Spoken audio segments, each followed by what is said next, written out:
today, because I found a way to break free. Feels like God can't up and get away. 'Cause when you're strapped for cash, you got nowhere to be. And you go, and you go, and you go, and you go, go, go, go, go, go. Till you run out of soul, don't know what to do. Child, don't go hurrying your life away. Will you smile a while and sing your happy tune? Oh, and love your brother, take care of your sister, pay your missing Mr. Dude. Oh, and love your brother, take care of your sister, together we can make it through. Hello, welcome everyone. I'm Renee Collins, and you are listening to the second installment broadcast of a show called Overtones on WLXU 93.9 LPFM Lexington. And I am Renee Collins, your host. Each week at this time on Mondays from 3 to 4 p.m., this show will bring you the listening audience, the very best in local musicians, local venues, and those who support musicians. Local organizations also that promote music education in this great city of Lexington that has to offer the fans of music in this area and beyond. This song, as I mentioned last week, is the new theme song for Overtones, and it was performed by Brother Smith, who was a winner last night at the Lexington Music Awards for Best Pop Band. And that is one of our topics of the show today. Other topics we're going to talk about is Red Barn Recap, bringing you a rundown of the McLean Family Band's most exceptional performance last Wednesday on Red Barn Live. We will also talk about Red Barn Roundup, and we have Magnolia Boulevard. We have Ryan Allen and Greg Irwin from the band today to talk about their performance on the upcoming show. So last night, the Lexington Music Awards were held at the Lyric Theater with an all-star cast of performances and nominees and winners.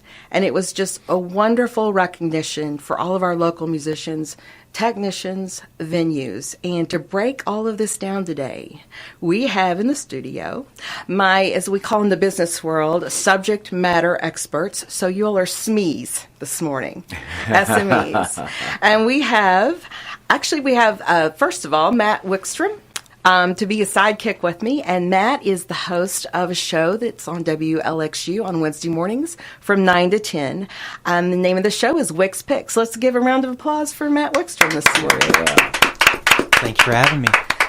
And also to break it down, we have the lovely Whitney Acke, who was a triple winner last night at the Lexington Music Awards.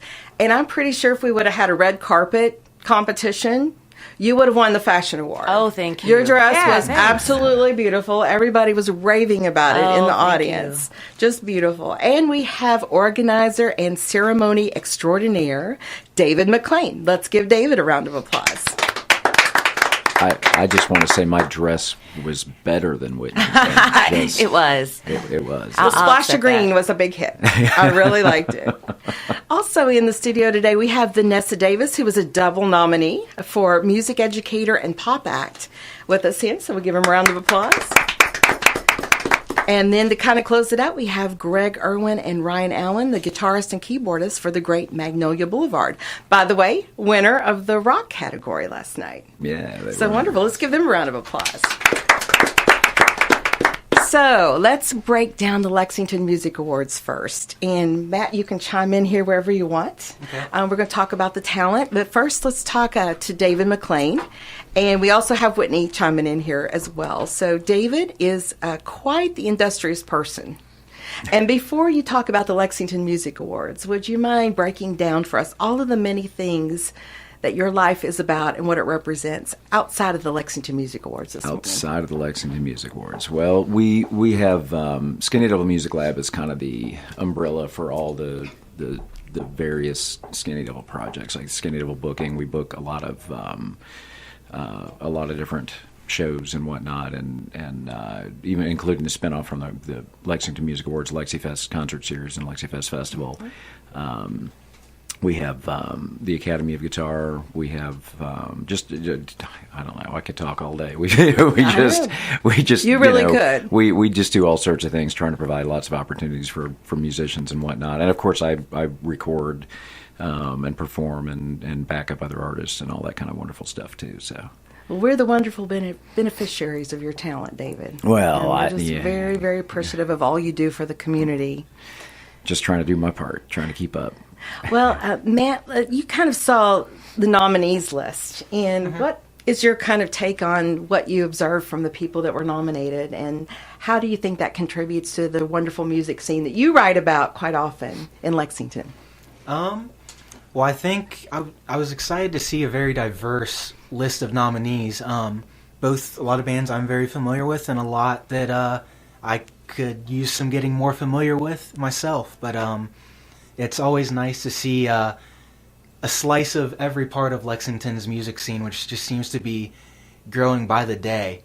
New bands and artists getting out there and performing. So it's always nice to see people from different slices and sections from the music community here getting their recognition and being able to come together and celebrate together. Yeah, so I totally agree with you. And the diversity that was represented in the nominees list is something for us all to be very, very proud of. Absolutely. So, Whitney, what's your breakdown? And before I talk to David and kind of get his assessment, what's your breakdown of what did you enjoy most last night? What were some of your favorite moments? I always enjoy the live performances. They are continuously just the best part of the show.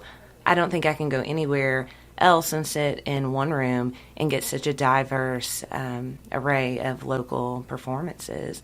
I was a big fan of the African dance and drum. Me too. Did they kill it or what? Oh my gosh, they killed it. Game. Listen, everybody brought their A game, but yeah, they were awesome. I told David last night the dancers, the drums were amazing. The dancers, though, I've never seen dancers perform with such joy that I could feel it like coming off the stage. It was incredible. I so agree with that. And I really, in addition to that, I really enjoyed hearing Clark sing last night. Oh, beautiful. And the Climb Every Mountain a cappella. That takes a lot of courage to get on the stage, not only sing a cappella, but to hit the notes that she hit last night. Yeah. I feel like we were in the Memorex commercial. We probably would have had something breaking last night. It was just absolutely beautiful. And the other thing I really enjoyed, David, was the start with the national anthem and the cello player that you had. Yeah, Uni Choi Reich.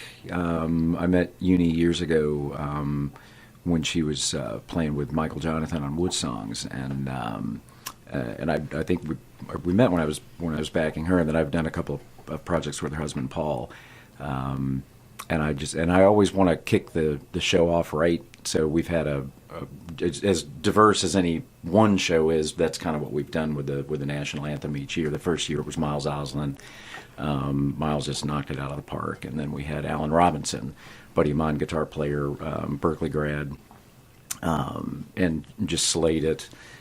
He had gone in and pre-recorded backing tracks for the harmonies, so he's playing to his own tracks, and that was like stunning. And then last year we had Jessie Lane Powell come in and just sing it straight, and then Uni this year. And she said, "How do you want me to do this?" And it's the same thing I tell everybody. I don't micromanage talent. If I get one thing right in all of this, is that I get talented people, and then I get the hell out of their way, and I let them do what they do. And I think she just killed it last night. It was amazing. And I think you killed it as well with that philosophy, because that is just, it's probably very hard to organize something of that magnitude and not feel like you want to have your hands in it and all over it at all times. And I think one of the wonderful things that you do is you just really kind of get the outline kind of developed, and then everybody just kind of takes off with their own unique gifts and talents. Yeah. It just really produces a wonderful experience for all of us. Well, there's, I'm sure there are people a lot smarter than me who could do it all, but I'm not that bright. I'm not. Well, we disagree with that. So my thing is finding talented people in all areas and just cutting them loose. Give them. Ed the very first year, Ed Mackey came in from the Lexington Fashion Collaborative and said, "Hey, I don't mean to butt in, but I see you're doing this awards thing. Do you have your presenter guides and all that set?" And I said, "What's a presenter guide?" I've never done an award show.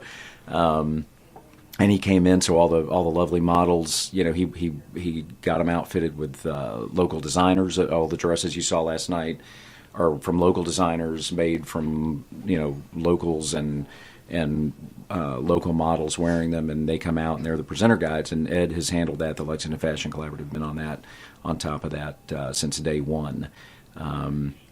So, I mean, so that talent, as well as the musical talent, as well as, you know, everything else that's going on, I try to just assemble talented people and then move. Mm-hmm. So basically I'm a ringleader. Like the perfect thing is for me just to sort of stand there and like let them go. So. Well, it's wonderful. So you're not even 12 hours probably out of this, I guess, feeling you get after you've accomplished something of this magnitude. But yeah. Why don't you just share with us, what is your assessment of what happened last night? What were the highlights? What did you really enjoy seeing from being, you were backstage most of the time, I was off to the side and running around the back, okay. and we lost our stage manager. There was a death in the family, and so at the last minute, we lost Angela and Marcia weren't able to get there. So, which is why you saw me like running around the stage quite a bit. Yeah. Normally I'm not up there on the stage as much, but so the father of one of our presenter guides was standing there, and I said, "You're our new stage manager," but he didn't have any stage experience, so he was kind of helping the flow backstage and that kind of stuff.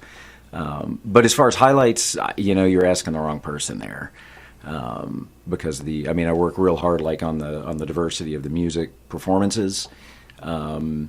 And hard on a lot of other. So to me, I mean, I'm just, there's too much of it going on, and everybody brought their A game. I mean, all of it was a highlight to me. I mean, nobody fell down anywhere, and it was all fantastic. Bill and Angie brought their A game. The Twigs, our house band, brought their A game. Every single music performance just knocked it out of the park. You know, I never have to talk about the community aspect anymore.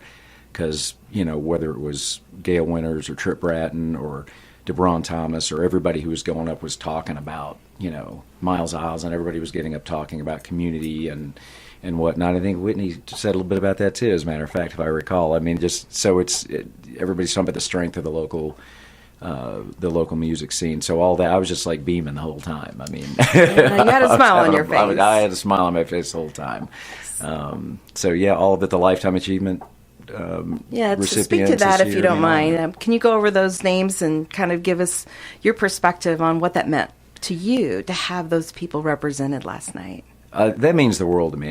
There's a lot of reasons. I had a lot of reasons for even doing this thing to begin with, but the Lifetime Achievement part was never one of them when I started it. I just thought, well, that's probably something, but I tell you what, since day one, that has been a very moving part of the event for me. I didn't anticipate that.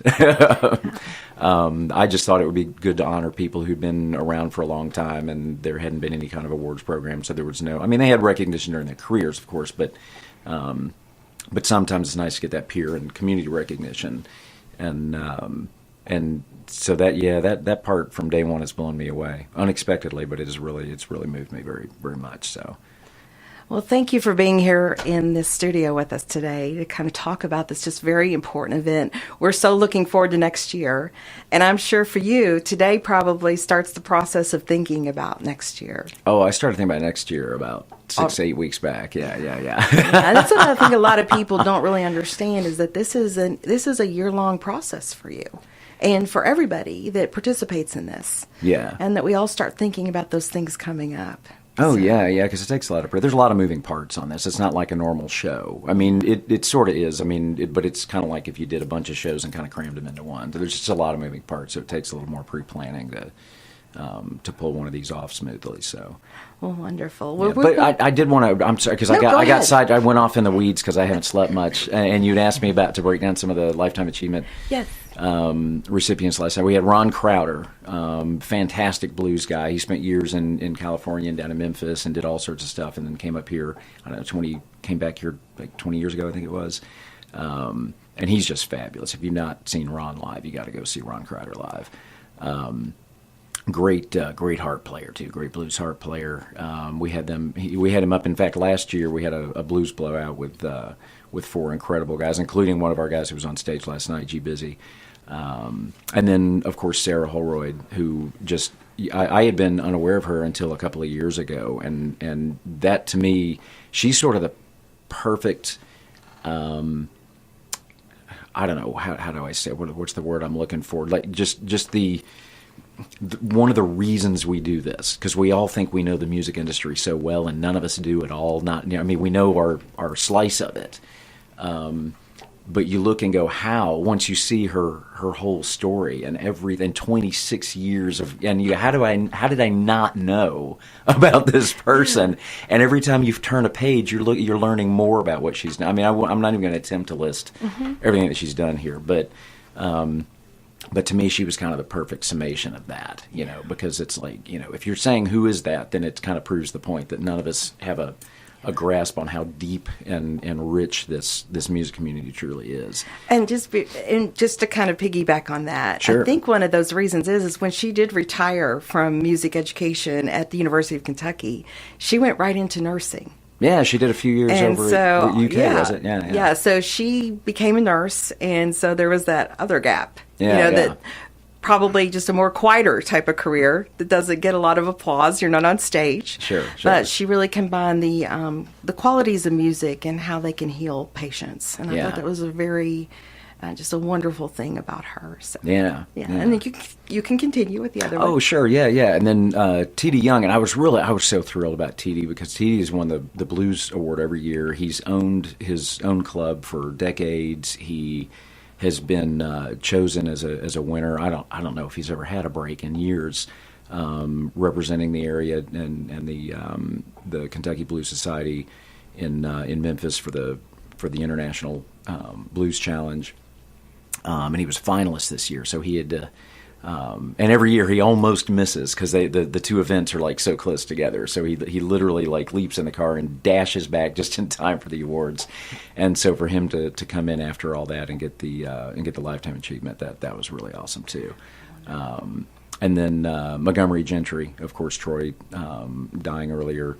Last year now. I think it was back in September, if I'm not mistaken. So it really kind of fresh, and that was really great that his daughter could get down to accept the award on his behalf and say a few words. That was a special moment too. So. Yeah, very special moment hearing "This Is My Town" played by the Twiggenberries last night. During their tribute. Yeah, that was awesome.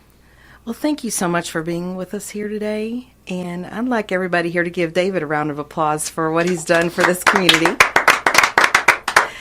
And we're going to be back after these messages, and you'll be able to hear a selection from pop winner Brother Smith right after these messages.